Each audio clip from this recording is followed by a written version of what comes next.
What we're going to do here in this concluding plenary, we're going to announce where our next conference is going to be. And then I have a bit of recap to do. And then we're going to have some reflections. We've invited some folks to share with us their reflections on each of the tracks and the conference as a whole, keynote speakers and some of our IASD leadership.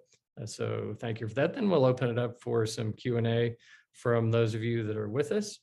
And then we'll end, as we typically do, with some recognition of folks that have helped with the conference. So that's where we're headed for the next hour, hour and a half or so. Thanks for being with us. So first, an announcement. So where will the next conference be? As you know, the process for putting on a conference is complex and challenging and quite difficult at times. We rely on the support of host institutions to join us in partnership to put on conferences like this, just like Gamal has done at Nottingham Trent University. IASD certainly couldn't do it on its own.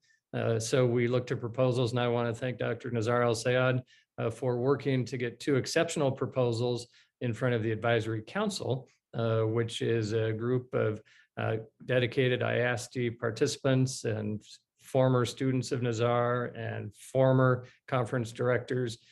So that group looked at 2 proposals and evaluated them and weighed in on what was working and what might need to be modified. And then their input goes to the board of directors of IASD, which includes myself, Hisham Isa as our secretary, and Mantira Unakawangura as the vice president. And then we make a decision. And it's really based on the quality of the proposal and the willingness of the host institution to put the time and effort needed in order to make it a great conference. So this year we had 2 proposals, and I'm happy to announce that in 2022, we will be going to Singapore, hosted at the National University of Singapore by Dr. Pui Peng Ho, who's also the head of the department at NUS. He put a great proposal together, and many of you know Pui Peng has been involved in IASD for many years, and he presented a proposal that was very well thought out. And the theme of rupture and tradition is what we're looking at tentatively, and that will evolve over time. I must say, Pui Peng, that Singapore is a city I've only been to once, and it's been high on my bucket list of places to spend more time at. Following that, we had a proposal from Riyadh, the Riyadh Regional Municipality, and this proposal was also very good, and we're looking at possibly December of 2023, and we know that's fairly quick, or perhaps January of 2024. Dr. Hamad Al-Sayari actually put together a fantastic proposal looking at Riyadh, and in this case, he proposed the theme of the dynamism of tradition. So we're looking at Singapore in December of 2022, and potentially Riyadh following in December of 2023 or January 2024. We know it's been a while since we've got together in person, so we're collapsing these to do a little quicker. We'll rely on many of you to be engaged and share with your colleagues these opportunities for exchange and dialogue. What I'd like to do now is give Pui Peng a few minutes to share with us his thoughts on Singapore and why Singapore. Professor Ho, the floor is yours. Can I share my screen? Lindsay, if you can allow him to share screen, that would be great. It's ready. Go. Okay. Thank you, Mark, for this fantastic news. And we really look forward to welcome the IASD board, all the advisors, as well as all the participants to Singapore in 2022. We'll probably host the conference in December 2022, when people might be easier to get to Singapore. It's just far away from Europe, far away from America. And we will be able to host you in the best of weathers in Singapore. We, of course, know that Singapore is a very modern and contemporary society with a lot of high-rises and modern buildings. But we do have quite a fair bit of heritage remaining. And Mark, you will not be disappointed. We can take you to many places that are not found or not discovered or even really off the beaten tracks. In a way, the 2 years of COVID allow us to look into ourselves and look into our own heritage in a very special way. And therefore, the theme of the heritage, the next ISTE conference, Rupture and Tradition, allowing us to take a look at the traditions and at the built traditions or intangible tradition within this really disruptive period. And how do we re-engage and how do we go about transformed and perhaps reinvent certain traditions. NUS, as we all know, it's a very comprehensive university of 115 years of history. At NUS, the architecture department has about 60 years of history, and it's a very big department encompassing all aspects of built environment disciplines from architecture, landscape architecture, urban design, planning, and conservation. And so we are really a very good host for the interdisciplinary conference such as this one to tie up with many different disciplines that's housed in NUS as well as within DOA. And the conference site will be at a very, very new renovated building. The department itself is a modern heritage and just receiving no more than a facelift.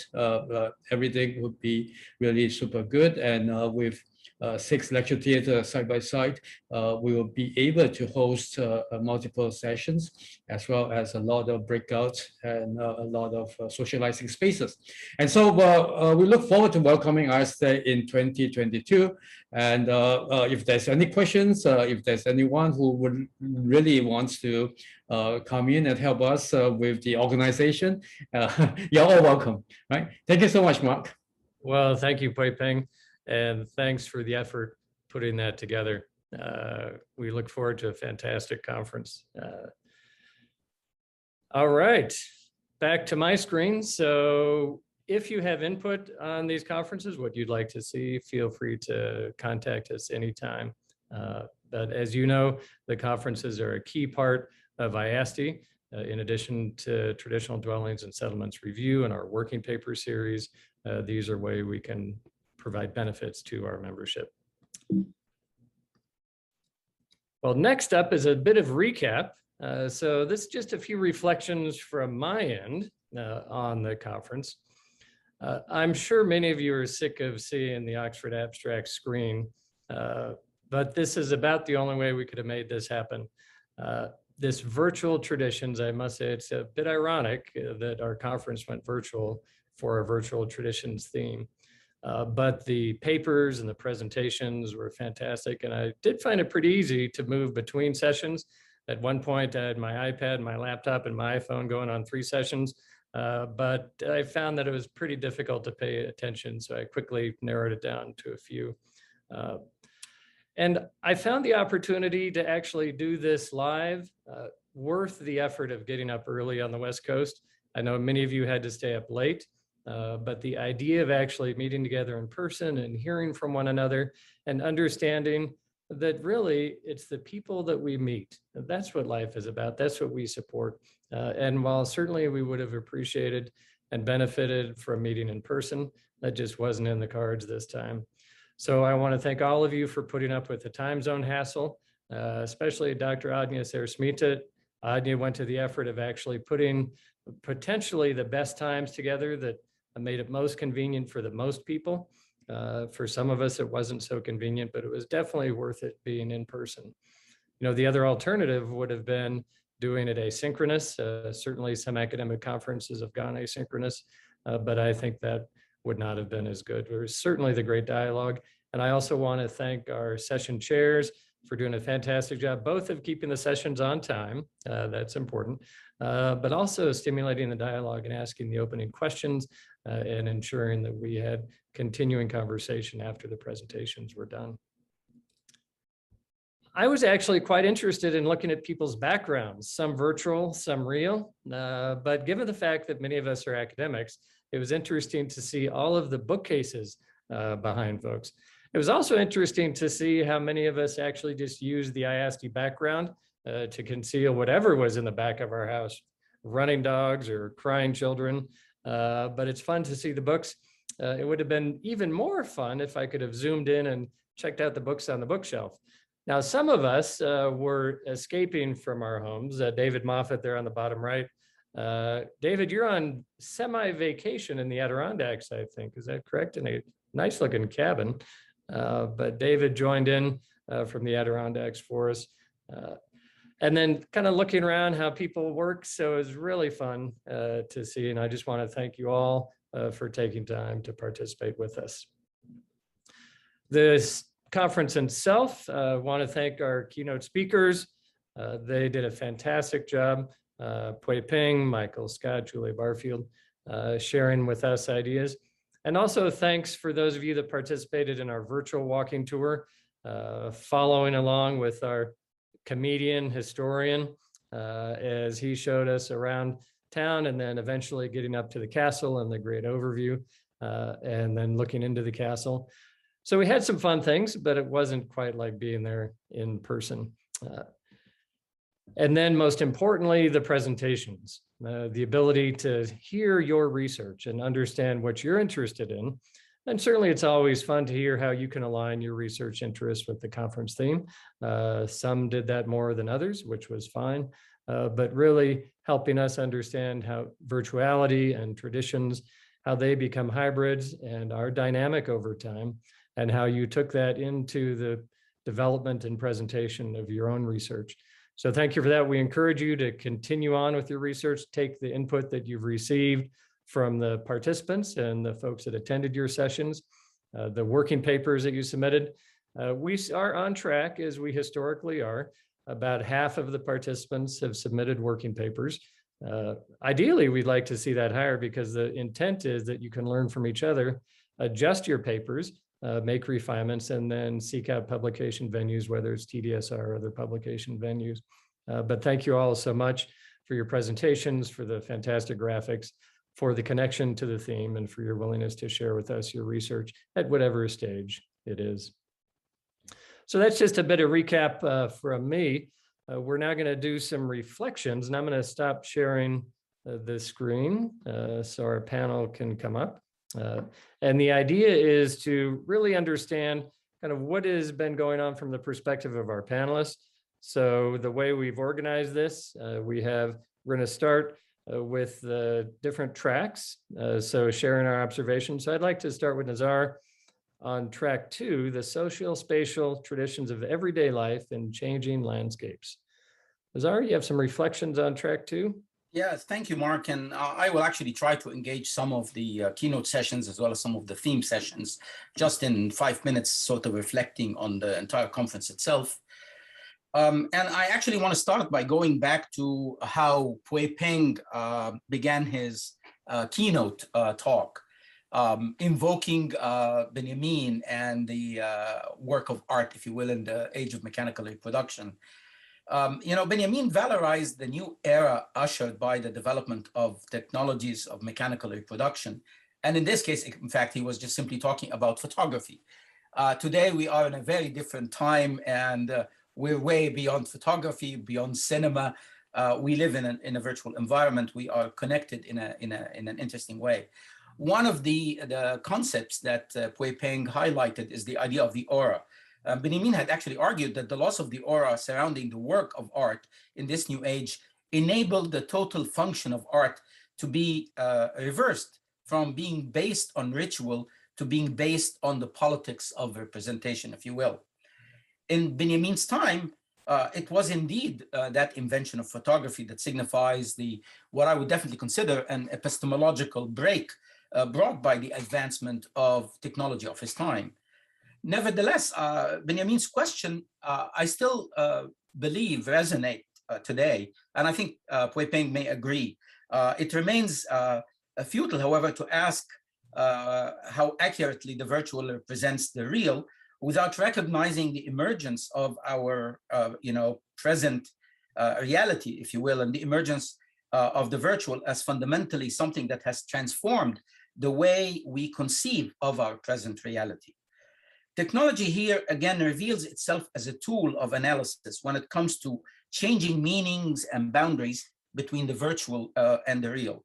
And in fact, this led us to a very good discussion in one of the sessions, one of the later sessions this morning, in fact, which was attended by both Professor Dietrich Neumann and Manu Subti, in which Professor Hisham Isa, the secretary of IASTI, coined the term the post-flaneur, which basically is something that has emerged from the era of virtuality. And it appears to me that, in a sense, this is almost a fundamental redefinition of that idea that starts with the opening of the boulevards in the 19th century, which brought about modernity and the importance of technology. This, in a sense, makes me think that the virtual is composed of liminal spaces that occupy a threshold in which one is neither in nor out, or in which one is both in and out. The virtual fits well into the notion of liminality, for it is participated in the contemporary basis, if you will. It provides the pivotal role of the virtual through history in a manner that creates access through communication to make present what is often absent. And I think, again, this requires us almost an engagement with another idea that has been around for a while, and that we didn't really reflect upon in this conference very much, that of Marshall McLuhan, the media is the message. Would, in fact, we feel that the medium that we ended up using in this conference is, in fact, the message of it altogether. So let me end by suggesting, and again, this is just more of a provocation, that the emerging virtual traditional environments, and I say emerging virtual traditional environments because much of the environments that we have seen reconstituted through simulation, as some of the work that Professor Gamal Abdel Menam and his associates have been engaging in, are spaces that unsettle the historically developed or assumed relationship between place and meaning. They may be contrasted with both neo-traditional environments, Disneylands, Las Vegas, so on and so forth, which again were discussed in this conference, which are places that attempt to replicate original settings by engaging in manufactured heritage. Places that are authentically fake in a blatant manner. In both of these cases, I think the referent remains the same. The real is basically the referent in this case. But in one, the virtual environment, I think the focus is on accepting the virtual still as authentic, while in the latter, the traditionally fake environments, if you will, the focus is on accepting the copy as authentic. And I think there's a difference, if you will, between the two. What seems obvious here is that I think the virtual makes possible for us to think that there are multiple forms of and multiple ways of engaging with the realities. It is not that the real is being breached by the virtual, rather that the virtual opens up multiple ways of engaging with the real. And in a sense, as I said, this is mainly a provocation in the hope that both Julia, whose work at a professional level may have a very different response, if you will, from that of Hui Peng, whose work has mainly been at the theoretical level of that. And I end my intervention here. Thank you for that intervention, Nazar. Hui Peng, we've asked you to reflect a bit on track B, or any of the tracks. Thank you, Mark. I really have no time to attend most of the sessions. As you know, I mean, it's really very active beginning of the semester for me. And so there's a lot of administrative works and teaching work that I need to do. But from what I saw and several sessions that I went to in track B, I think some of the questions that what Nisa just started by saying the idea of authenticity, the idea of real and virtual, some of this dichotomy, some of this conceptual framework that has been used in some of the papers and when I read some of their abstracts, I think it's something that is still being grappled with and being contested. Maybe it would be nice to really, with so many examples and so many case studies, to really discuss more theoretically what these words or concepts really is, and how they might have an influence or might help us in understanding the virtual tradition even more. And of course, some deals with effects of say post-apartheid or during the war, the conflict, and so on. Some of the very real issues that's facing us today in this world, and how do we look at heritage in those kind of contexts, those kinds of environments, and how would virtual means help us to maybe recreate and so on. But I'm also very interested in the just one panel, the last one in track B on education. I think, as I said in my keynotes, heritage and preservation of heritage is about passing on, and education is really a very important tool to really pass on the concept, pass on the ideas, pass on even a certain sense of authenticity to our students and to the public in the future. And I think that is really wonderful to see different schools around the world using conservation and preservation as a means for design studio, and how those would help the young students to be able to grapple with issues of authenticity, of materials, of even a virtual environment in order to preserve heritage. So that, I think, is quite a good move from this particular panel in B8. I think that's all I have. Thanks, Mark. Thanks, Pui Ping. I noticed through this, looking at, I think there have been some missing definitions: authenticity and heritage, the real and the fake. And I think oftentimes we get into the dichotomy, is it black or white? And it's not that. Some of the best papers really looked at a scale of authenticity. And I think we need to question, who are those that define what's authentic? Who has the right to make that definition? Because for somebody, what might be authentic in Vegas is not authentic for somebody else. So I think really challenging the agency and the politics and the power behind making the definition of the authentic and the real and the virtual and the authentic could be an important contribution that some of our scholars have made here. Well, we've also asked for our third track, Dr. Monteiro Hoyangura and Julia Barfield to comment. And this track, Traditions, Space, and Professional Practice in the Built Environment at Times of Transition. So maybe Monteiro first and then Julia. And by the way, for those of you that are in the audience, and we have a big audience, if you have questions, please use the Q&A, or if you have access to the chat box, use that, and we'll be opening up a dialogue here in a bit. Monteiro. Thanks very much, Mark, and it's nice to be back on virtual stage with Ms. Barfield again. The last 2 days has really made me rethink sort of the experience of the virtual. And I'm reminded of a few years ago, before COVID, I had two sort of virtual experiences, sort of in the space of a couple months. One was to attend the launch of SCI-Arc's new project in Southeast Asia, with the virtual reconstruction of various archaeological sites. And they had a demo where you put on the goggles and you're walking through, a reconstructed ancient city. But not long after that, I took my children to a space museum, and there was like a virtual spacewalk where you go through this process of going into a space shuttle and then out onto the surface of the moon, and you're bouncing around in these special bouncy chairs.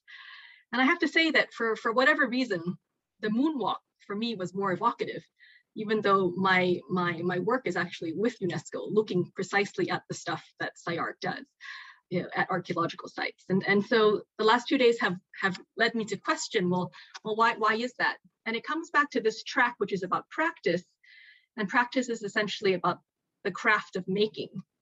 So on the one hand, you have the act of the craft, which is from the maker's perspective. And on the other side, you have the affects or the emotional response or the kind of reaction from the users or the audience. And when we think about the virtual in the act of making, as most of us are urban practitioners, we're architects, we're planners, and so forth.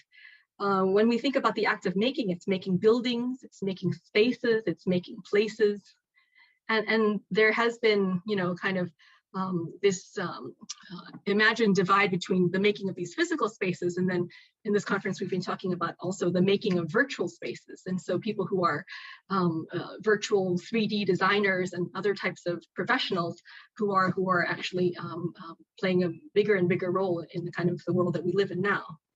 But when we come back to the first group of so-called practitioners in the making of physical spaces, the virtual has always been amongst us in that enterprise. And we had many papers that showed us these virtual experiences that result from the making of physical places. So for instance, the paper that came from our colleague at NTU about all these theme parks, like the Spanish theme park and the Dutch theme park in Japan, and how popular they are as places for people to visit. And on the other hand, we had, many papers talking about the reinterpretation and the appropriation of the so-called traditional in different contexts. So for instance, ranging from the mosques that Arif Setiawan talked about in Indonesia, being reimagined and recast in places like malls, all the way to the mosque that Julia showed us, which was in the heart of Cambridge. And these are displacements and reimaginings of traditional building places, which are in a way a virtualization of the world. But if we come back to the more accepted definition of virtual, many of the papers showed us that this desire to either to create or to imbibe these virtual experiences is certainly not new. We had the example from the 18th century slave trader diaries, which is capturing an ethos of that time and then immersing people in it. And we had today the paper about 19th century stereotypes, which literally immerse you in a 360-degree experience of a place that was not of your actual time and place, some other place. So we have this kind of desire from a very early point in our history to create these other experiences of our world. And increasingly that's being played out in terms of 3D modeling.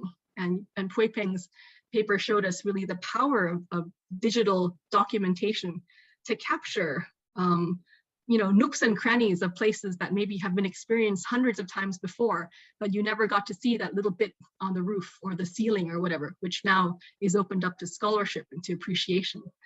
But at the same time, we also saw how people are inhabiting virtual environments, like role-playing games is probably the most immersive form of a virtual environment. And we had several papers looking at how kind of world making, that kind of experience is. And we also had sort of, even on traditional channels of media, like the BBC, perhaps the most traditional channel of media, the power of opening up an engagement with lost worlds that Michael Scott showed us through BBC documentaries that show people what ancient Greece and Rome would have been like, down to reconstructions of what those places were like. So this is all from the side of the makers, the craft of it. But we had a lot of papers also talk to us from the other perspective about the audience's view of this and how they react to it and how they kind of engage with all of these different forms of making either physical or so-called virtual spaces. And one of the things I was really struck about was, sort of beyond the issue of authenticity, as Mark raised, and sort of accuracy, what seemed to be really important in terms of the ultimate impact of all of this virtual space making is affect, or people's emotional response.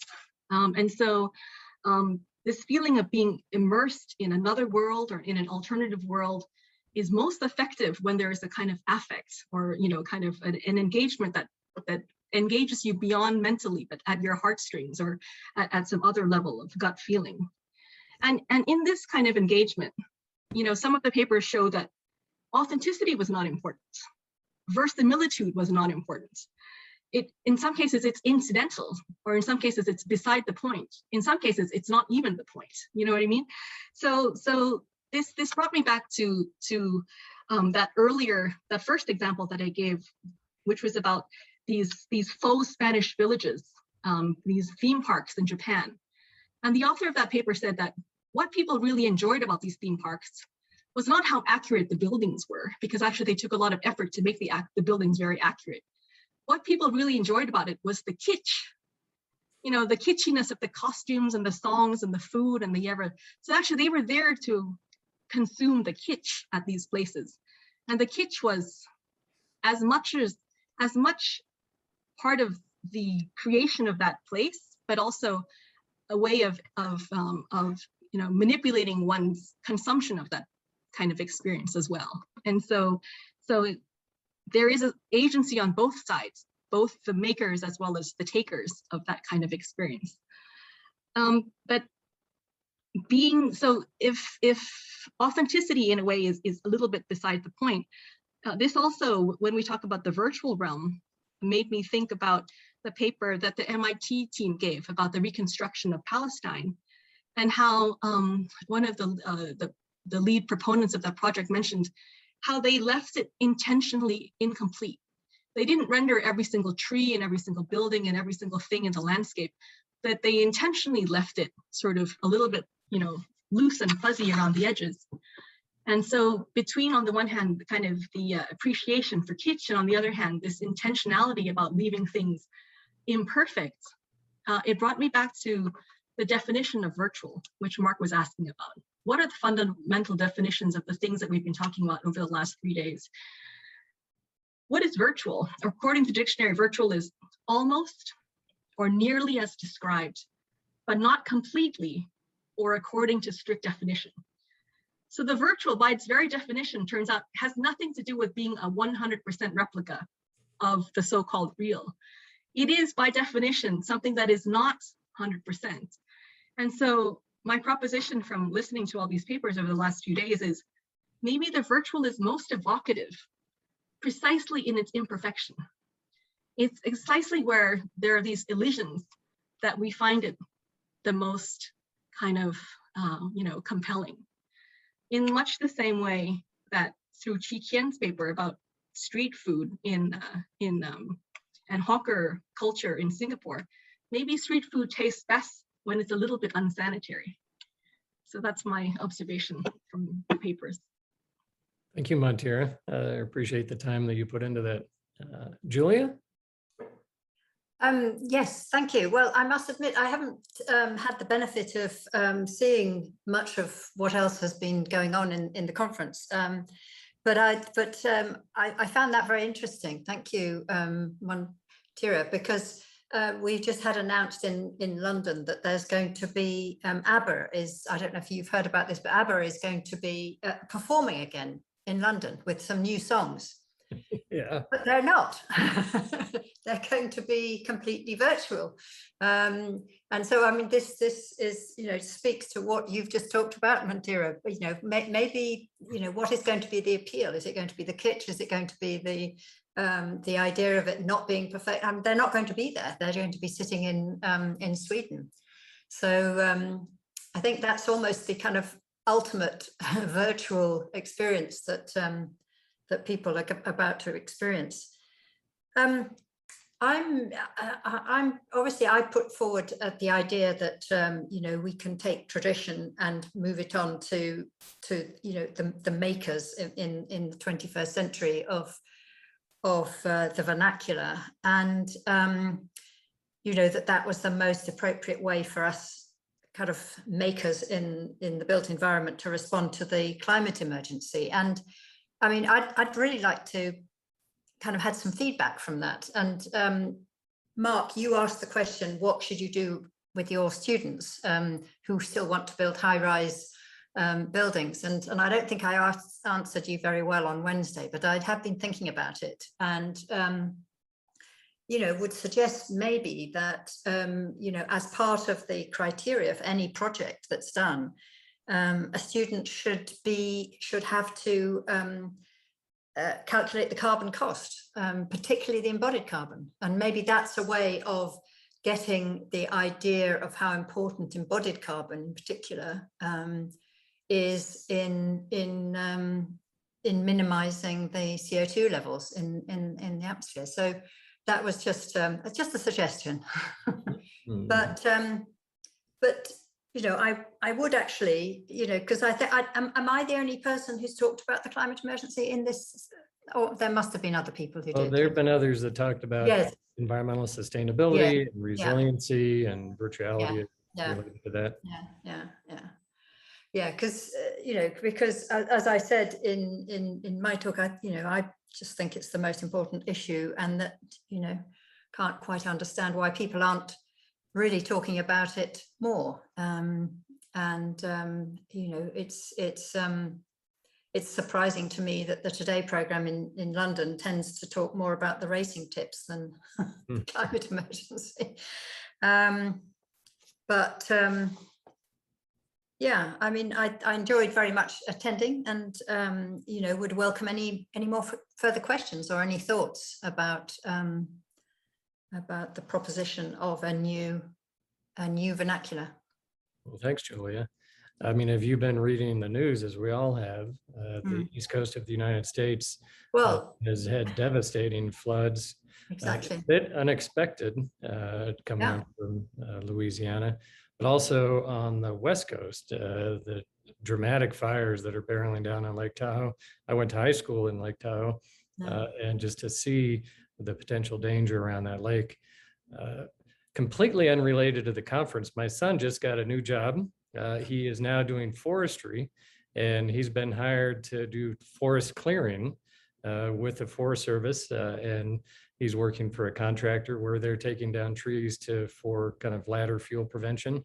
And the trees to be taken down are based on virtual modeling of where the fires will be heading. So they can use various types of GIS modeling to anticipate where the fire is going to go based on the fuel potential of the tree typologies. So he's out there cutting these trees down to make way for, you know, potential defensible space. So while we're thinking about the climate emergency from a built environment point of view and using virtuality for that, other professions are using virtuality for their own purposes as well. No, that's very interesting. Yeah, very interesting. Obviously, it would be better if we could bring down the CO2 levels and get back to a more balanced planet. But that's certainly true. That's, well, I think we did our part with this conference by none of us traveling. Yes, well, I actually think that's a very good thing. I mean, it's obviously, you know, face-to-face is obviously a lot better, but I think we just need to not get into airplanes so often. I think in this issue of practice, there's, and some papers brought this up, the kind of the ethical position. You know, on the one hand, if the virtual is as described, that means it's past tense. That means the virtual describes something that has happened. So we saw that in Michael Scott's presentation, where he was taking us through, you know, some amazing virtual renditions, taking us back into history. But I think the other side of that is the virtual comes first. And that's often what our students do, is that we're creating a virtual environment that eventually will be built. And I think some of the most intriguing papers that I saw were comparing the virtual anticipation with the actual reality. And I would say that in most cases, the reality was a disappointment compared to what people were trying to advertise in the virtual. The perfectly ordered, perfectly clean and crisp virtual environment, but the reality is not that. And I think we as academics and practitioners need to think about the ethical position of the virtual when it comes before the real. Because in many cases, as in some of the papers I saw, the actual renderings, the virtual first, really was absent of context. You know, it was focused in on the object. In most cases, the object was a building, but in some cases, the object was a park or a landscape, but the context around was either black or white or fuzzed out. So I think, you know, what does that mean? And what are the ethics that we can use and can understand to anticipate what will come out of the renderings that we're putting forward in the built environment? So I think looking at that ethical position, I think is going to be I important. think that's very interesting. And we've got a situation in London where there's a virtual hill being constructed near Marble Arch. And it was, there were some very compelling virtual renditions of what this would look like. And the reality has been very disappointing. And, you know, there's been a huge amount of criticism for spending so much money on a virtual hill. And Westminster Council, who were the clients for this, have been really lambasted. But they were, you know, enticed by a very beautiful virtual rendition of it. And so I think that, yeah, you're absolutely right that, you know, we need to be very careful of how we can use these renditions, because they are often methods of persuasion for clients to buy something that, but we need to make sure that what they're buying is the reality, not some other version of it. Mm-hmm. How do you in your office deal with kind of the ethics of visualization when your staff putting together the renderings of what could be? Well, we use them a lot. I mean, particularly animation. I mean, we do, you know, because if we have, for instance, clients who are not professional clients, if you like, who maybe come to a project and don't do projects all the time, we find animation is very useful just in bringing the project alive. But we never try to oversell it. I think that's probably what it, you know, it's the rendition tends to be, you know, look like, we try not to make it look too real. It's definitely a rendition. It's a bit like a model, you know, because, you know, obviously we used to, and we still use models. I don't think you can, I think models are still very, very useful. But if it's clear in the rendition that this is an artificial version and it's just creating something spatially that you can understand, I think that's legitimate. It's because anyway, it just takes too much time to make something look really over real, if you like. So yeah, I know, I think it's possible to do it and in an ethical way, certainly. Well, Julia, thanks for your time and your engagement in IASTE, your second IASTE conference workshop, so we appreciate that.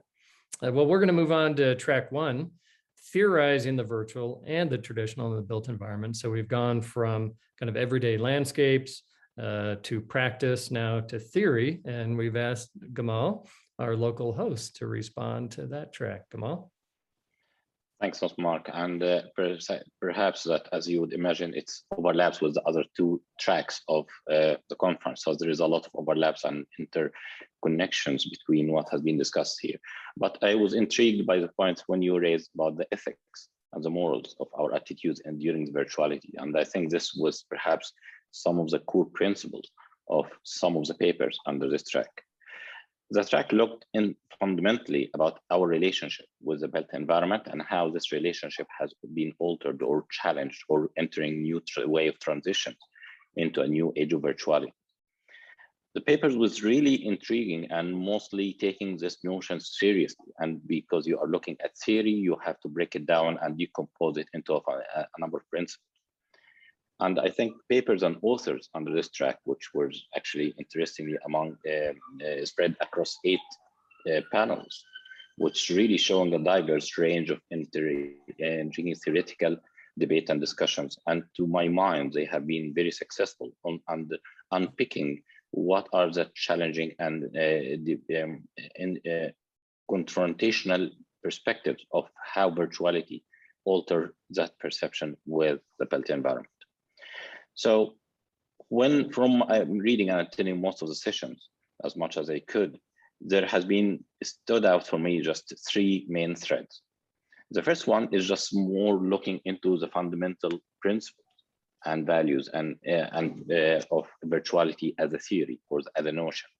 And those papers looked at deconstructing and decomposing the notion of virtuality to underline what kind of radical change our relationship with the built environment has been going through over the past 10 years, but also looking into the future. Such kind of investigation needs to really look back onto the origins of that change. And that change did not start today, but just it could have been really looking at the representation as a fundamental principle of creation and creativity as for human species. So through that radical change, it was actually the papers start to look at the shifts in representations, which follows from previous movements, such as the art of mechanical reproduction, and Walter Benjamin here has been featured frequently and perhaps become a picture in most of the sessions and papers. And looking at such kind of trends, looking across long periods of history.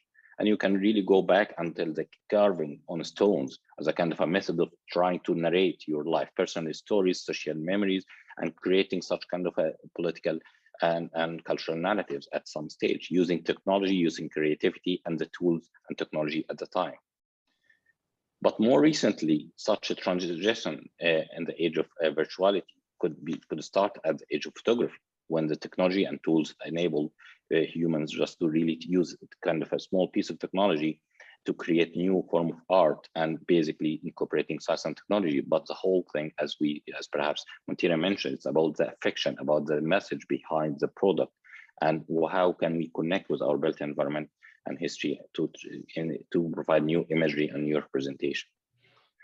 I think what was intriguing here, and Michael Scott unfortunately could not be with us, is just how the latest advances in technology, similar to what Michael Scott framed, actually has its own origin in that age of representation. So laser scanning and the most advanced technology to analyze and to interrogate historic cities and historic sites, and even historic images. Actually, it did not start today, it started long ago. And it's a tradition that is effectively evolving. And with every few decades, you have new technology. And as we all know, laser scanning did not start yesterday or today. It has been in practice for over 50 years. But it evolved from one phase onto another. And as you highlighted perfectly a few moments ago, when it started to become more imitation of the historic sites, become looking at the objects, because it emerges from archaeology, from looking at the artifact, overlooking what is happening, the story around it. But as it evolves, it started, as Mike highlighted, gives us a new vision, new perspectives, putting us in places that we could have never been there without it, to look and understand such historic context and the stories, the bigger stories, the bigger ideas, not only just the physical object, but the ideas behind the design, behind the building process, behind the traditions that involve in such creations. Here, the technology, as much as going forward into the future, trying to give us new tools, but actually helps us to go even deeper into the past, to understand certain relationships, infrastructures going under cities, but also trying to reinterpret. And this is how, as Nazar mentioned, with the new technology, this is what we try to interpret, right? To really go as far as we have never been before, to understand what are the ideas behind those buildings, how those kind of spatial relationships emerged, and in what way. Interestingly, while Mike looked at such perspectives and gave us interesting insight, Dietrich Newman's paper this morning was actually really fantastic, that it's looking at the 19th century panoramic photography as an early form of representation and transition towards virtual environments. It is, in a way, it follows the same principle. It's just the tools that at the time, it tells us just how humans just strived to really create that kind of alternative reality, but actually reality representation of the fact, of the real. Such kind of tensions between what are the real, what are the virtual, has been always translated into our practice and our behavior as human over a long period of time. Virtuality, accordingly, and through the papers under this track, investigated our perspective of space, spatial experiences, and how we translate that perception through new media. I might remind perhaps all the speakers today, and as we have seen from different papers, virtuality is not only about creating a copy of existing settings. Virtuality still, it's about our attitude on those spaces. You still transmit, as we are here, I'm still in a normal office and a 1843 street building, but I'm connecting to you, which is actually disconnect me from the space within which I am. looking at the teenagers, my daughters, my kids, and when they are talking to each other while walking in historic cities. And sometimes people walk specifically in historic cities to transmit that image and their experiences on Instagram or social media. So there's a new two ways of communications and impact of virtualities and alter that relationships. Here, as I mentioned, just Walter Benjamin is just have been repeated in many panels and many papers due to his question of the state of art and the production at moments of transition. And I think this is a key point here, that virtuality is nothing new. Perhaps as you alerted and Julia alluded, the rendering modeling, trying to do animations for architecture, imaginary vision or virtual reality, this has been already going on for a long time. And this is effectively from technological imaginary engagement or living into a virtual environment. This was the start of how we create virtuality today.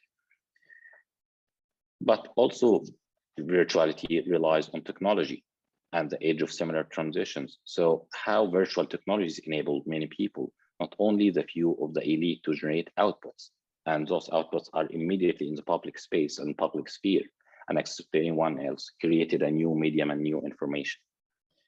And this will take me to the next strand or next thread, which is the agency of technology. And this was the second element of the notion of virtualities.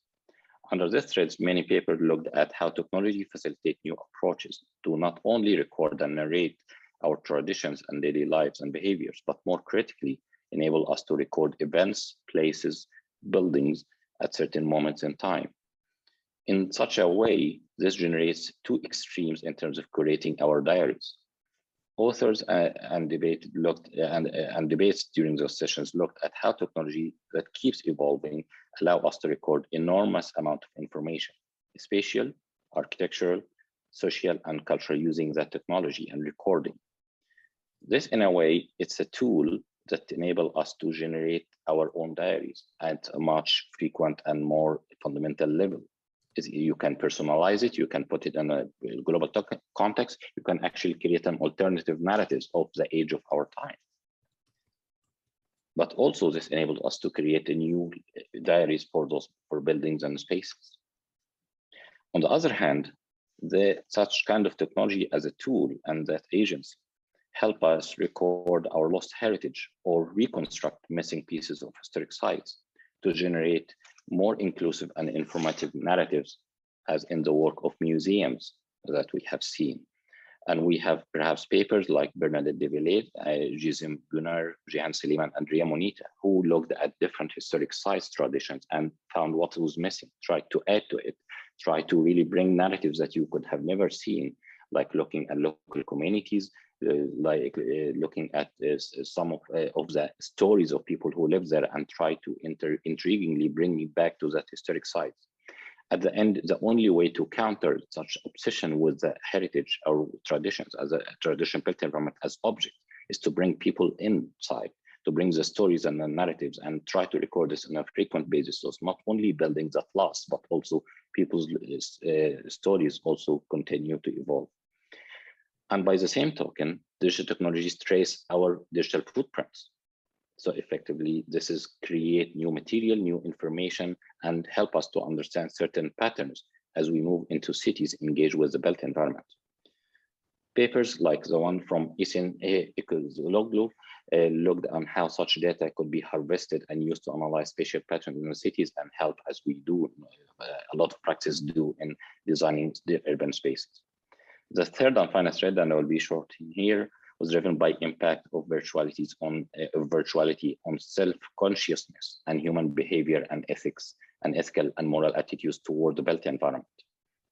Papers here took a philosophical approach into how to appreciate and engage with our past and how to reflect that in our status and presence in the present and how to engage to inform our future. Papers here looked at how we perceive our relationships with historic buildings, objects, artifacts, and towards even each other and our history. This was spread from basic, was kind of scattered from a number of investigations, from the basic act of engaging with social media and Instagram to represent yourself through imagery of buildings and spaces and movements, reaching to how the transfer transfer of that heritage into virtual environments could actually alter, sometimes plagiarize, or even, as we said, create a different copies that actually could be easily to manipulate and damage or even destroy. Hence, the moral and ethical attitudes toward our history becomes a bigger question in the age of virtuality.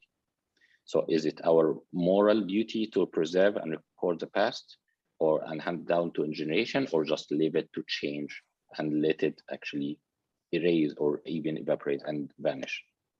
So as we highlighted, all the papers that underlines the centrality of radical shifts and transition of virtuality, and that virtuality and technology bring to our relationship with space and built environment. And I am sure that there will be a fantastic research come into the field afterwards.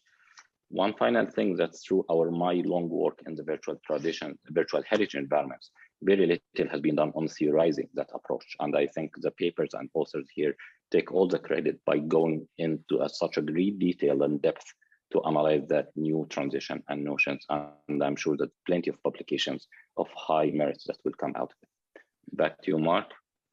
Thanks, Kamal. And thanks for going through and looking to the themes that connect that track.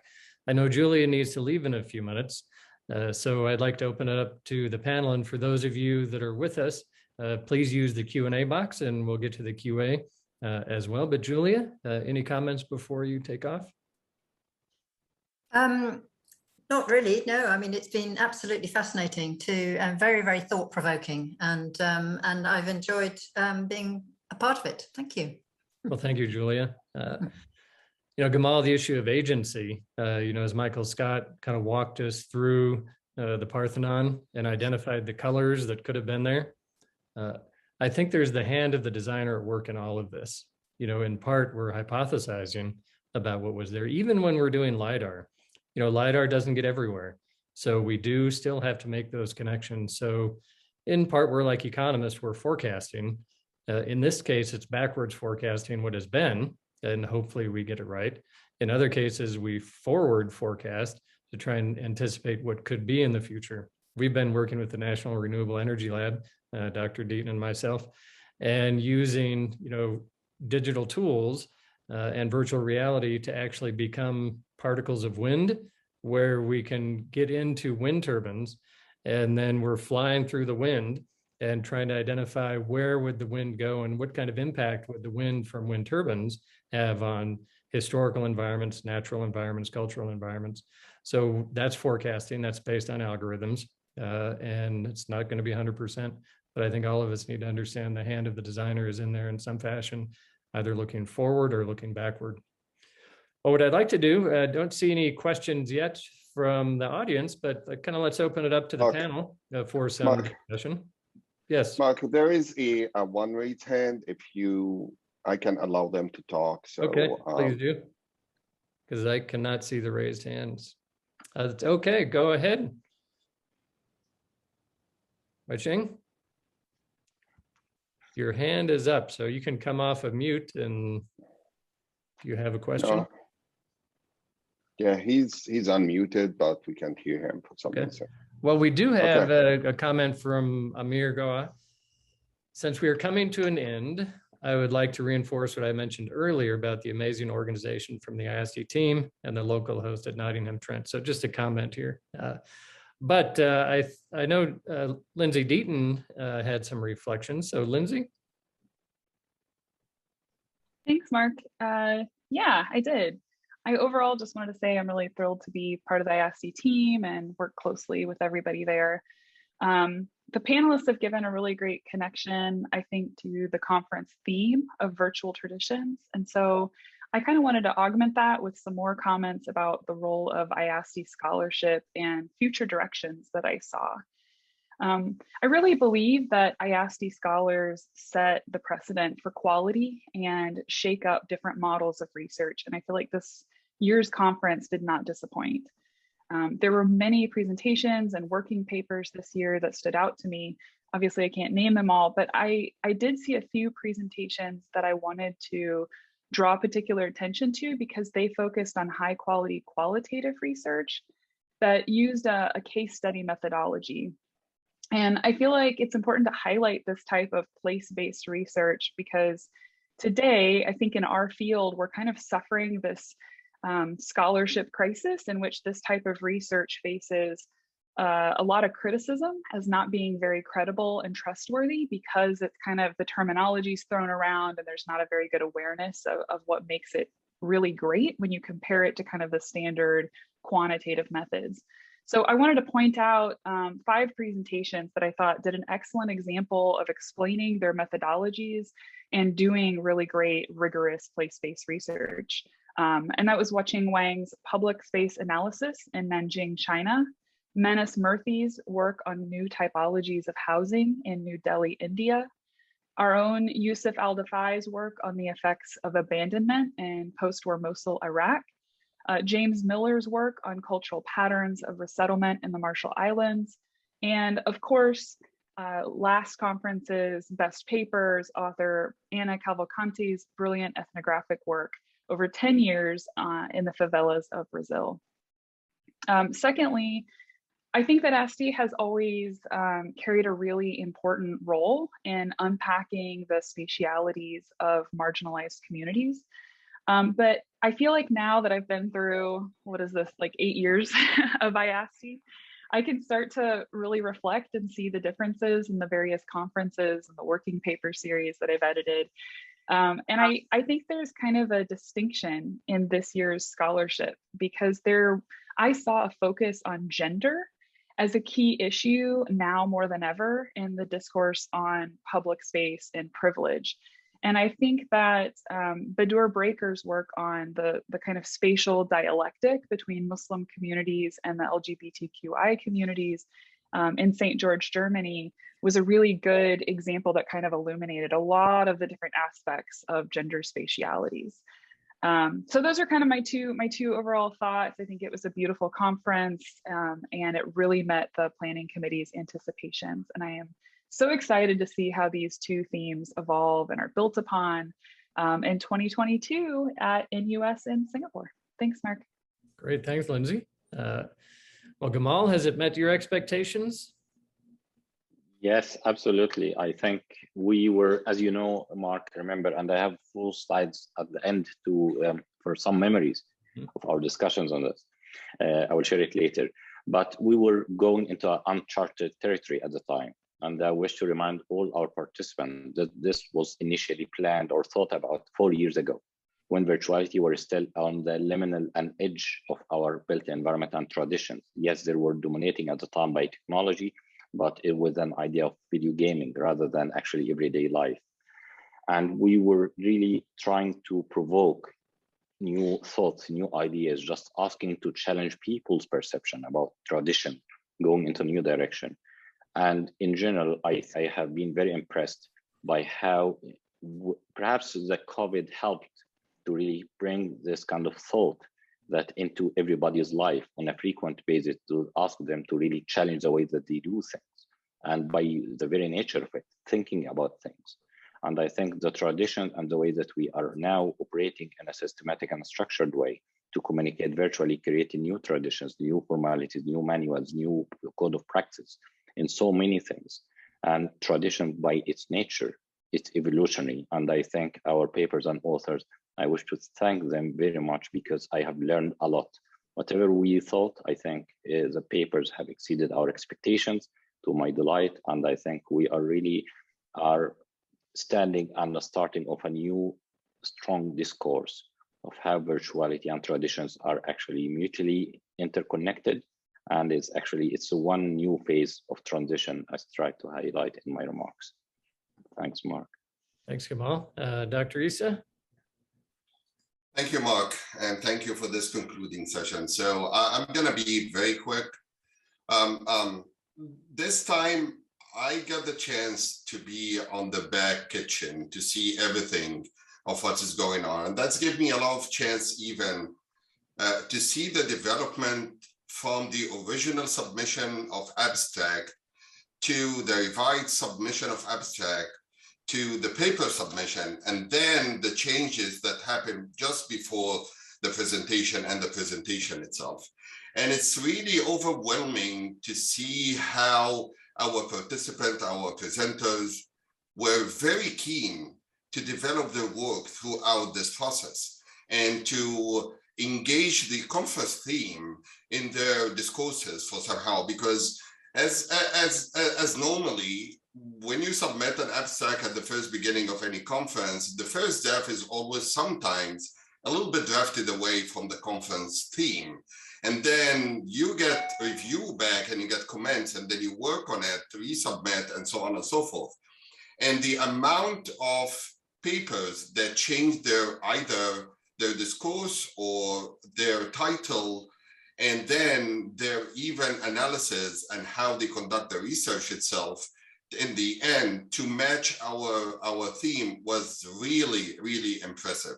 And this is by far, I think, in my opinion, the quality of paper that we saw in all three tracks, in all sessions, are very sincere. And as you mentioned, in one of the sessions, most of them could be in a special issue or could be published somewhere. So I'm very impressed of that kind of quality that we saw, and that's give me the hope that our process is working and connecting the papers and their titles and their research intent to the theme is working too.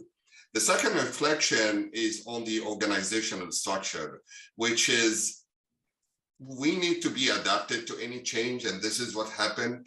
But we cannot change unless the whole organizational structure is actually supporting this kind of change and supporting to go forward and so on. And for this, I would like very much to thank IASTI colleagues, Dr. Agnes Aramsita and Dr. Lindsay Deaton, for their exceptional dedication to make this event successful. I would have never done it without their help and their dedication. They have the heavy lifting in every aspect of it. And also I would like to thank the NTU staff, Omar, Yusuf, Noha Kheri, for their tiring long hours to transfer the in-person into virtual. The last but not the least is our session chairs, that most of them were very flexible. And this is amazing. For last minute changes, for cancellation, for switching sessions, they help us dramatically to make this conference very, very successful. Because without that kind of flexibility, we would be left on the wind. We would be left with session without any shares, with sessions that people doesn't want to share because it's late night, it's 1 p.m., 3 p.m., or 3 a.m. in the morning in Hong Kong or in China or in Singapore, where they located. Some of our shared their session while it was like 3 a.m. in the morning in their time. So I'm really, really grateful for them because they are part of this success. And lastly is our participant. Thank you so much for being on time. Thank you so much for making our mission a little bit easier because you follow all the instruction. You made our mission very, very successful because you follow all of these instructions successfully. Thank you so much. Thank you, Sham. Well, the digital model has helped us make a significant change to the way we operate. And it might cost me my job as the president of IASTI because the IASTI board might get a bit uptight because our revenue stream has been dramatically reduced. I'm going to show you why. I'm going to share my screen here. And this is something that I've wanted to do for a long time. And it's trying to open up the scholarship in a broader way to folks who might not have the resources to engage in it. But as you know, from our conference website, we put all of the working paper series for this conference freely downloadable. In the past, we've charged, depending on volume, 4 to 5 papers, we've charged $20 to $25 for a printed volume. But now most people aren't printing. So in our download section of the conference, you just click on the working paper series, you can download it. And then you can get all of the working paper series for no cost to you. This is a cost to the organization, but I think we'll be able to manage. And these working paper series have been fantastic. So please take a look at the working papers that have been submitted. And I would encourage those of you who participate with us in the future to put in a working paper for that. In addition, Now we can download TDSR directly. So in the past, this hasn't been available this soon, but this conference edition, you can download that as well. So the virtual world has given us opportunities to open up the scholarship to a broader audience. And really, Hisham has gone a long way to help make that happen. Well, before we need to move on to our final element of the concluding plenary, which is the recognition, just open it up to the panel for any other comments or questions. I'm just going to go around the horn, and I see Montira here. Anything else to add, Montira? And then after Montira, Nazar. To say that I think there's a very kind of organic link between the discussions that we've been having over the past 3 days and the discussion that we look forward to having in Singapore in just shortly over a year's time. Here we are sort of forced into a virtual reality, and then next year, where we'll still be stuck in this kind of situation, we'll look at what the impacts of those disruptions are. And the proposed theme is disruption, but then the 3 sub-themes really looking at sort of disruption, but also continuities and impacts. And so I think that will be very apropos of sort of the state of affairs the world will be in for next year. So looking forward to seeing everybody, and thanks very much to Pui Peng for helming the next conference. Well, I think that topic, rupturing tradition, our tradition has been to charge for working paper series, for example. We've ruptured that tradition. So let's see what other traditions we can rupture in the future. Nazar, and then Gamal. And then I see Bador, you have your hand up. So after Nazar, Bador, you'll have. No, I'll wait until the end, Mark. Okay, Bador? Oh, can you hear me now? We can. Yeah, I just wanted to ask a simple question. How do you keep that spirit between all of you? This motivating spirit that it's really amazing how people talk about each other. The photos that you all shared since long years ago, and the trips you had. It's also a nice harmony between the East and West, kind of. Like I can see this Egyptian spirit or the Arab spirit, and like taking all these memories and documenting them, and at the same time I see this intellectual input in everything, in every statement, and the way the team is working together. It's just inspiring, and I'm just impressed. I don't understand how we do this, and especially this year with this virtual thing. And this is what Dr. Hisham was talking about, and Lindsay and you, Mark, and everyone was talking about the whole complex processes of getting it going. But you don't let us feel that. We never felt something is wrong or something is happening in the back scenes. You just make it happen, and you're smiling, and you're giving us a very positive feedback. It's just amazing, and great. I'm really happy I joined this year, and I'm really planning, me and my husband, we are planning to join from like forever. Well, thank you so much for such a delightful experience this time. Well, you're welcome, Bador, and thanks for those comments. The mascot of the University of Oregon is a duck. And if you ever see a duck underwater, the duck is so calm and friendly on top of the water, but under the water, it's going like that exactly, Montira, and that's what's happening behind the scenes.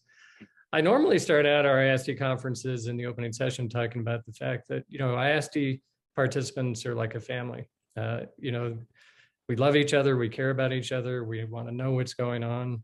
I didn't open up this year because I wasn't sure how this virtual thing was going to work. But in the end, I think it worked very well. And I think, like families, there are challenges, certainly, but there are opportunities and great memories. And I think this is the main reason why I've stuck with ISD for over 20 years, is because it's my academic family, but it's also a family that we have fun with. Just so you know, I'm heading down to San Francisco early tomorrow morning. And Nazar and Hisham and I are going to get together, and we're going to meet up with Mui Ho in Napa. And we're going to have it to try and do a little get together for real. So we like each other, whether we're in an academic setting or in a non-academic setting. And Bador, we welcome you to the ISD family. Yeah. Yes, and thank you. And we can see that. We can see this spirit without saying anything. Like we can see this family sense, which is unbelievably amazing. Great thing. You're welcome. All right, we just have a few more minutes. Nazar, anything else? Well, the only thing that I would say is this. I'm very glad that Badur ended this conversation and this intervention from the audience. Normally, when we are in the physical setting, we actually have so many hands that are raised and so many people who want to say things and engage in more of an intellectual discussion. As much as I like the virtual format, I think this is the only thing that is sort of missing here. I remember in many of the conferences, we didn't really have an ending time. In virtuality, you have an ending time. Having put the program for this conference together for a physical setting, I'm delighted to see how Hisham, Mark, and Montira, Lindsay, and Adnia managed to deal with changing it to fit in a virtual setting. It worked extremely well, and it's thanks to the effort that they did, some of which was not only in the last minute, but I can actually tell you, I was with two keynote speakers yesterday, two regular speakers yesterday, which was almost 8 or 9 o'clock my time. But for one of them, it was 3 o'clock in the morning, and for the other, it was 6 a.m. in the morning, to make sure that they actually give their talks today. And they ended up giving their talks in a session that would have only had one speaker had neither of them shown up. And it ended up being one of the most enjoyable sessions that I attended in this conference. So I very much thank you all for your participation. I think I'm the only person who attended all of the IASTI conferences from 88 till now. This is somewhat unfortunate, I have to say, because most of the people who have attended the first 2, 3, 4 conferences are now dying out. So I don't know what will happen to me in the near future, but I'm delighted to see that we have a conference in Singapore and possibly another one in Riyadh after that. I plan to be in both of them, and I very much have enjoyed this event. Thanks, Nazar. Gamal, we'll have time for you to show your 4 images in just a few minutes. Pui Ping, anything else before we move to recognitions? No, I mean, I really enjoyed this family. Like Nizar, I started in Tunis. When was that? 94. 1994. That's really, which is 25 years ago now, Pui Ping. So. No, I mean, so long ago. I mean, I know. I only have 5 years ahead of you, so please stay with me. Because in the process we lost a lot of people. We lost Amos Rappaport, Henry Glassy, Paul Oliver. We lost a lot of these people who were Spiro Kostov, Paul Groth. Very unfortunate. No, actually, I went to Tunis with Guntis Pressum, your colleague Mark. Yes. So I still remember a lot of the common spirits that bind us together in search and in a way to interpret, but also to preserve traditions and heritage. And that to me is really a fantastic move. And it was actually my foray into vernacular traditions when I went to Tunis and look really at you stayed with it for 25 years. It's amazing. Sure. Becoming a UNESCO Heritage Chair. So it's really amazing.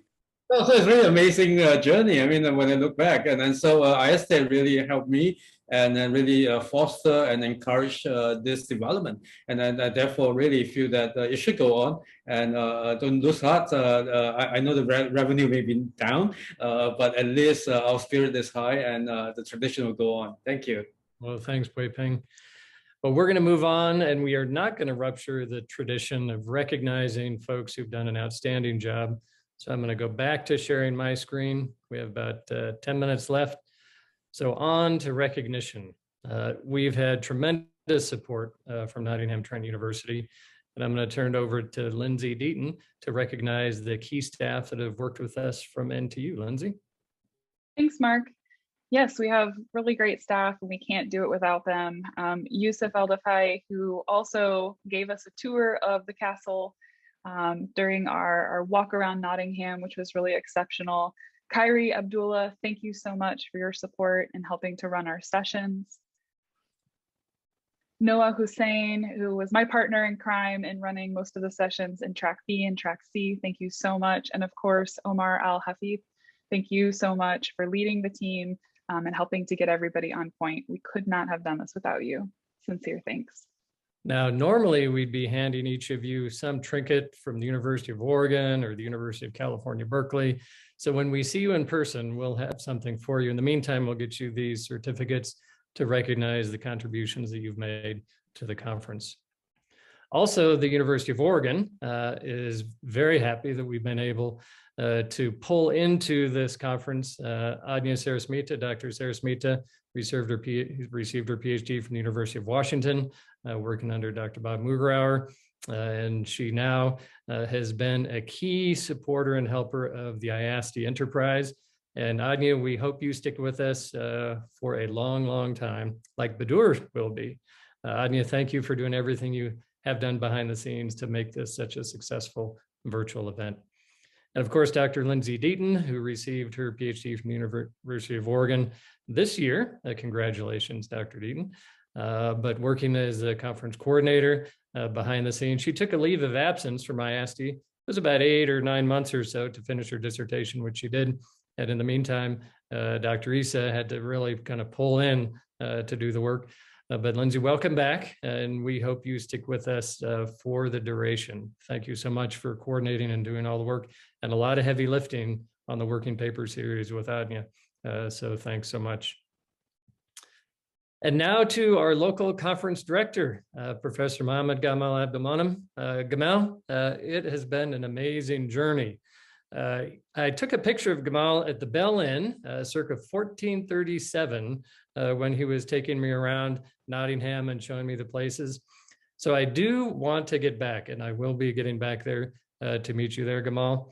But at this point, what I'm going to do is allow you to share your screen. I know you have a few slides, so you have about 2 or 3 minutes, and then I'll bring my screen back to wrap it up. Gamal, take it away.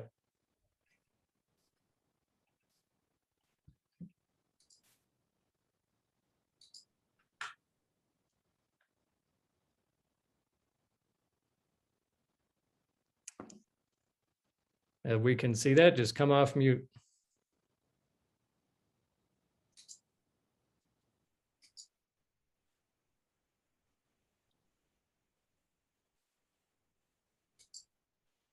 Bottom right, that little icon on the bottom right goes full screen.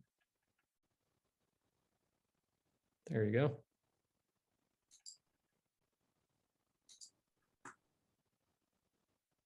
No, we can hear you.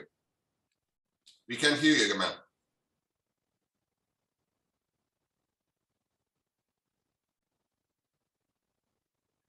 No. Still cannot hear you. All right. There we go. No. All right, you got 3 minutes. All right. Thanks a lot, Mark, and thanks, Nizar, for allowing us the opportunity to host the conference. As I was saying, thank you for everything that you have done and to help us to host this conference. It's always an honor and a pleasure to be part of the distinguished family of IASTI conferences.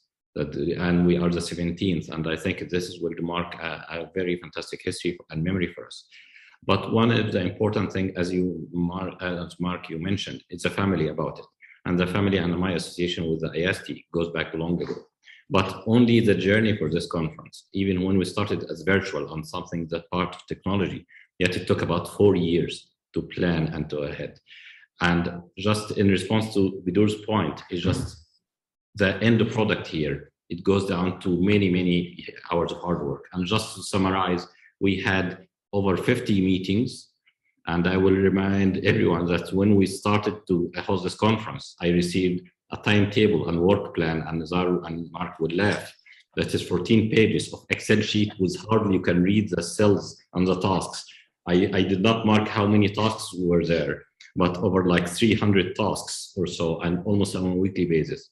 We have been meeting for every 2 weeks for 3 years, and over the past few months was almost on a weekly basis. And one of the important things that people that like Professor Hisham Issa, and Dr. Lindsay Deaton and Adnia, and many people that have been working day and night. Of course, I acknowledge my team who have been working tirelessly, but most of those meetings, for your knowledge, start at 7 a.m. in Pacific time, and for us it's like 5 or 4 p.m. And this was regular feature for a good part of 3 years. And to organize this conference, the team in the Pacific time zone, just they wake up every day at 12 or 1 a.m. to help this conference running. This is an unbelievable dedication and effort. And I know people will collapse and by the end of this session. So I don't want to take much of it. But during those 50 or over 50 meetings that we had 3 international trips. One of them that everything was tested to even to the taste of a wine, to a small sip of food. We tested all types of food. Mark is vegan, which gave me a hard time to find the right restaurants around Nottingham to test everything. And we went to the trip to Jerusalem pub to have an experience of 13th century. Mark and before him, Nizar as well, just tasted, as you can see here, every bit of tea and every taste of food. They both have been very generous to come to spend almost 4 or 5 days with us, giving us lectures about their new books. America Town for the public lecture by Mark, and the Nile book, fantastic book by Nizar. And they have been tested every tour. So everything was planned to details, in fact, 3 times, for September 20, for April 21, and for September 22. We are having still happy memories. Unfortunately, we cannot share everything with you, but we did our best to share, to give you a few memories. We had the first time ever for us, for a museum, a major museum, to shut down its door to open, and this was supposed to be hosting you on the reception the 1st of September. But unfortunately, we had to do it on a smaller numbers. But the first time that you feel glamorous that the museum is shutting down and making a special evening for you, we get people there. We get people like Mike Robinson to test the VR, which is, Nizar would know how hard this could be. And, with Julia as well to test these things. I had a small little memory to share with you that yesterday I received the Vice Chancellor Outstanding Researcher Award for Established Researcher at NTU. It was actually last year in the summer of 2020, but they had to delay the graduation to align with the IST. So give me a good memory to remember the IST, and I received it yesterday morning. IST never goes without bad memory, or without, I won't say bad memory, apologies for that. It is it's unique 16 hours. Memory. I don't know if Mark and Nizar would recognize this scene. This is the Crown Plaza Hotel, which we're supposed to be there during these 3 days to host a conference, and this was the main entrance. I spent the past few nights there. This is the image, 2 a.m. this morning. When the fire alarm went off, and it was a fire alert, and we had been pushed out in pajamas to be in the street 2 a.m. this morning. So we had such kind of a memory to remember also the IST, but good for you that you have not been here, otherwise you would have been in your pajamas 2 a.m. in the street. Thanks, Mark. And before we will go, we wish to thank everyone in the IST, everyone from Nizar and Mark for trusting us with this conference, everyone on my team, Omar, Noha, Yusuf, Khairi, and before them, Diane, who spent many hours and weeks to organize and take Nizar and Mark to a tour. Thanks, big thank you to everyone. And before we end, we would like to give you an in-person bye-bye. We could not really do it virtually, so we'll give you an in-person, and we'll stand in front of a building. So wait for me for a second. Okay. Well, good thing we weren't there for the fire alarm to go off. We'd all be waking up in the middle of the night to do that. Should we stop Gamal video? Yeah, while he's getting everybody set up, I'll go back to my screen. And 2 more people to thank. Professor Nizar El-Sayed, who is the co-founder of IASTI and the president emeritus of IASTI and the intellectual force behind our organization. Nizar, we love you and you're amazing. And we want to thank you for all the work that you've done for this conference and for all the past conferences. So thank you. And more importantly, this year, the person behind the curtain that made it all happen. When we open the curtain, that's what it looks like. This is Dr. Hisham's ESA's control panel, where he was making everything happen. Multiple monitors, I think he maxed out his Wi-Fi capability, but without you, Hisham, this definitely would not have happened. So I want to thank you from the bottom of my heart for the work that you've done over and above what a General Secretary General should do. But on behalf of IASTE, on behalf of the University of Oregon, we all want to thank you for making this happen, Hisham. This is really in large part a success because of everything that you've done to make it happen. Also, please extend our thanks to Amnea for putting up with you and putting up with us to make this happen. So thanks, Hisham. Thanks, Gamal. Hey. With that, I'm going to go back to you. Are you ready, Gamal? Yes. Okay. Oh, finally. Goodbye, everyone. Wish to have you with us. Goodbye, everybody. Thank you. We are waiting for you at Nottingham. Okay. Yes, we are. We look forward to it. Bye-bye, everybody. Alrighty. Thanks, everybody. Thanks for participating in IASTE 2021. Gamal, thank you. And we hope to see everybody in Singapore in 2022. Take care, everybody.